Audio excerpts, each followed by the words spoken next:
What you are seeing did not come easily. This green did not appear by chance, but through years of human struggle against the desert. Covering more than 9 million square kilometers, the Sahara is nearly the size of the entire United States. It is often imagined as eternal and immovable, but that perception is dangerously misleading. The southern edge of the Sahara is advancing. In parts of Africa, sand and degraded land move steadily southward, swallowing farmland, burying villages, and erasing generations of human history. Wells dry up, crops fail, pastures vanish. Communities that once survived on fragile balances of rain and soil are pushed to collapse. This process is known as desertification, and in the Sahel region of Africa, it represents a slow-moving crisis with global consequences. If desertification continues unchecked, the consequences will extend far beyond the Sahel. Food insecurity will deepen across the region. Migration will accelerate toward coastal cities, North Africa, and Europe. Political instability will intensify in states already under strain. What is happening here is not a local environmental problem. It is a slow-moving systemic risk. It was against this backdrop that African leaders proposed one of the most ambitious environmental interventions ever attempted. A continuous belt of restored land, nearly 8,000 kilometers long and roughly 15 kilometers wide, stretching across 11 countries. Its goals were extraordinary. Restore 100 million hectares of degraded land, create 10 million jobs, halt the southward advance of the desert by rebuilding ecosystems rather than fighting them with concrete or steel. They called it the Great Green Wall. In 2007, African leaders, supported by the African Union and international partners, announced an audacious plan. They would build a wall of trees across the continent, roughly 15 kilometers wide and 8,000 kilometers long. This wall would restore 100 million hectares of degraded land and create 10 million jobs by 2030. The vision was bold, symbolic, and easy to communicate. A green line would hold back the sand. The initial strategy was forestry in its most industrial sense. It treated trees as infrastructure, bricks in a wall, rather than living organisms integrated into a complex socio-ecological system. Governments and international donors, eager for quick, visible results, poured millions of dollars into large-scale tree planting campaigns. The logic was top-down.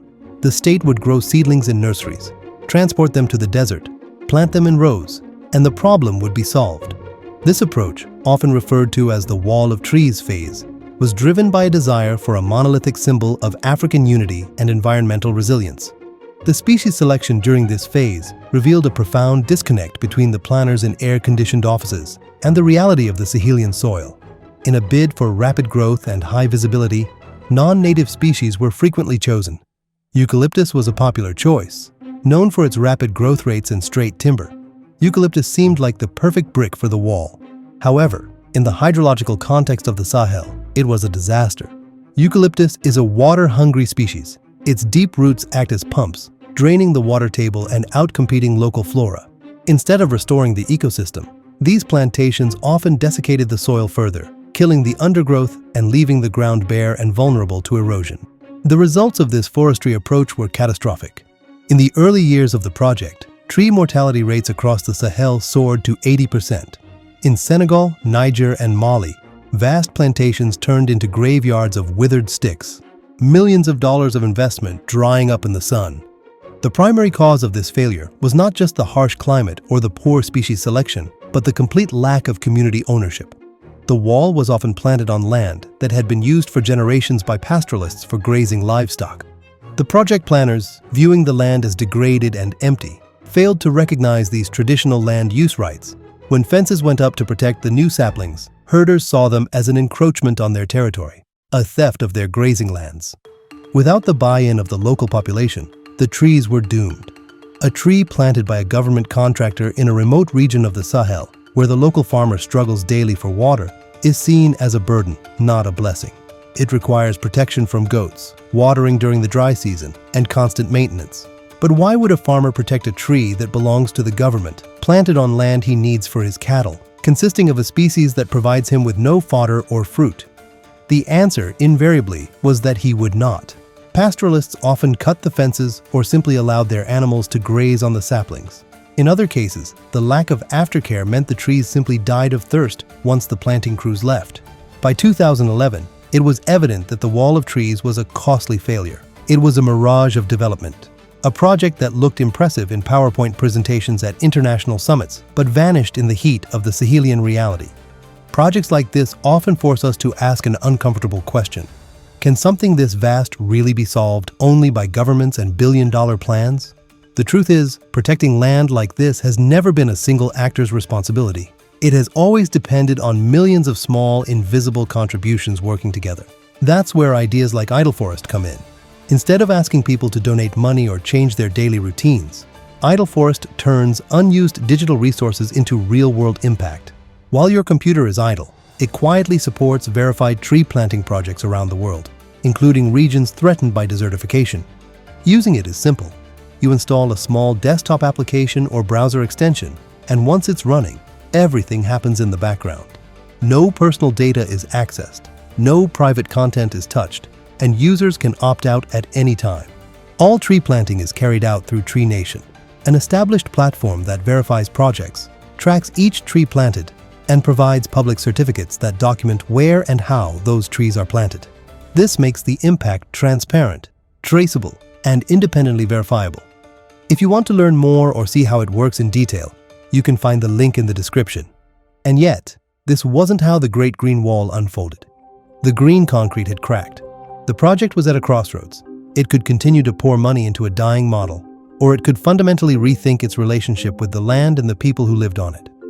Tony Rinaudo, an Australian agronomist who would later become known as the forest maker, had spent years in Niger in the 1980s and 90s struggling with the same failures that would later plague the GGW. He had overseen the planting of thousands of trees, only to watch them die or be eaten by goats. He was ready to give up. Then, one day, while driving through the barren landscape, he stopped to inspect what he thought was a desert shrub. Upon closer examination, he realized it wasn't a shrub at all. It was the shoot of a tree that had been felled years ago, sprouting from a still living stump. Rinaudo realized that the deforested landscape was actually a forest waiting to be born. Beneath the sand, millions of living root systems lay dormant, kept in a state of suppressed shrubbery by the constant grazing of livestock and the practice of slash-and-burn agriculture. He called this the underground forest. This discovery fundamentally shifted the logic of restoration. The problem wasn't that trees couldn't grow in the Sahel. It was that they weren't being allowed to grow. Rinaudo developed and popularized a technique called farmer-managed natural regeneration. The method is deceptively simple and radically low cost. Instead of planting fragile nursery seedlings that require transport, watering, and protection, farmers are taught to identify the shoots sprouting from the underground stumps on their land. The process involves three main steps: selection, pruning, and protection. The farmer selects the strongest and straightest stems sprouting from a stump. They then prune away the rest of the shoots, reducing competition and forcing the root system's energy into the selected stems. Finally, the farmer protects these chosen shoots from grazing for a short period, often by marking them or agreeing on community bylaws to keep livestock out of specific areas during the growing season. The biological advantage of FMNR is immense. A planted seedling has a root system a few inches deep. A regenerated tree has a root system that may be decades old and meters deep, tapping into moisture and nutrients that a seedling cannot reach. This results in rapid growth and high survival rates, even in drought years. The economic advantage is equally stark. FMNR requires no capital investment, no nurseries, and no trucks. It relies solely on the labor and knowledge of the farmer. Central to the success of FMNR in the Sahel is one key species, Faidherbia albaida, also known as the Gao tree. What makes it exceptional is a rare trait called reverse phenology. Unlike most trees, Faidherbia sheds its leaves at the start of the rainy season and leaves out during the dry months. This makes it ideal for farming. During the growing season, crops like millet and sorghum receive full sunlight beneath the bare branches. After harvest, the tree provides shade and protein-rich pods that serve as valuable fodder for livestock in the dry season. Faidherbia is also a nitrogen-fixing tree with extremely deep roots, sometimes reaching tens of meters underground. These roots draw nutrients and moisture upward, enriching the topsoil through leaf litter. Studies have shown that crops grown near Faidherbia can produce significantly higher yields without chemical fertilizer. FMNR also relies on other native species, such as Balanites aegyptiaca, the desert date, which is highly drought-resistant and provides fruit and oil that function as a vital economic safety net for farmers. This biological synergy transformed the Great Green Wall from a forestry project into a food security initiative. The wall was no longer a barrier. It was an integrated agroforestry landscape where trees and crops coexisted, each supporting the other. In Niger alone, this farmer-led movement is credited with restoring 200 million trees across 5 million hectares, a scale of success that dwarfs the official state-led plantations and constitutes the largest positive environmental transformation in Africa. Senegal is often presented as the project's most successful case. There, the strategy has shifted away from simple tree planting toward multi-purpose gardens, fenced, irrigated plots where trees regenerate alongside fruits and vegetables cultivated primarily by women. In regions like the Furlough, these gardens have provided food security and independent income in communities where men often migrate seasonally for work. The social impact has been significant, helping anchor populations to the land. However, the model is costly and difficult to scale. In the central Sahel, particularly Mali, Burkina Faso, and parts of Niger, the Great Green Wall confronts an obstacle that ecological solutions cannot overcome: armed conflict. Niger's earlier success with farmer-managed natural regeneration demonstrated that large-scale recovery is possible, but ongoing insecurity now blocks expansion. In Mali and Burkina Faso, large stretches of the wall lie in areas beyond effective state control. Villages have been emptied, aid agencies pushed out, and long-term land management rendered impossible. In such conditions, restoration efforts collapse. Trees cannot be protected, farmers cannot stay, and degraded land quickly reverts to desert. Taken together, these regions reveal the core reality of the Great Green Wall. Its success depends not only on ecological knowledge, but on governance, stability, and sustained human presence. Where institutions function and communities remain, the land can recover. Where violence dominates, the wall cannot grow. The deepest challenge facing the Great Green Wall is that the areas most in need of restoration are also those overwhelmed by violence. The project's route cuts directly through the central Sahel, where extremist groups operate freely and state authority has eroded. In 2024, this region accounted for more than half of all global terrorism deaths, underscoring the scale of the security collapse. This insecurity makes restoration nearly impossible. Projects are abandoned, communities flee, and previously recovered land is reclaimed by sand simply because no one remains to maintain it. The original promise of the Great Green Wall was that restoring land would bring stability. In much of the central Sahel, the opposite is now true. Without security, there can be no environmental recovery. In these regions, the question is no longer how to grow trees, it is how to survive. And when survival is uncertain, asking people to invest in landscapes that will take years to recover becomes an impossible demand. Where does the Great Green Wall stand today, nearly 20 years after its launch? The answer is unclear, and the numbers are deeply contested. Official UNCCD figures claim that roughly 18 to 20 million hectares have been restored, around 1/5 of the 100 million hectare target set for 2030. But this headline figure masks a more complicated reality. Much of what is counted as restored land predates the project itself. It includes long-running FMNR practices in Niger and large-scale terracing in Ethiopia, initiatives that existed before the Great Green Wall was formally conceived. The amount of land restored through direct GGW funding is far smaller. In Senegal, one of the project's most visible showcases, only about 57,000 hectares were reforested over more than a decade. As a result, critics argue that progress has been overstated. Instead of a continuous green corridor, much of the Sahel is still marked by scattered pilot projects, disconnected from one another. Several independent studies conclude that, despite billions in pledges, the ecological impact has fallen well short of the original promise. Funding remains another bottleneck. Achieving the 2030 goals would require at least $33 billion in additional investment.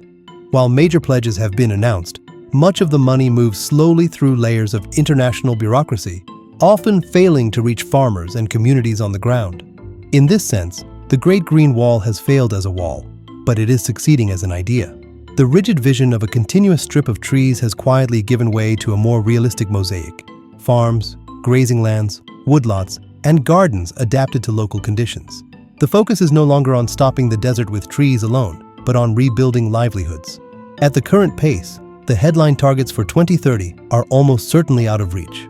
Yet reducing the project to hectares and deadlines misses its deeper meaning. The true measure of success is resilience. Whether communities can endure drought, feed their families, and remain rooted to their land.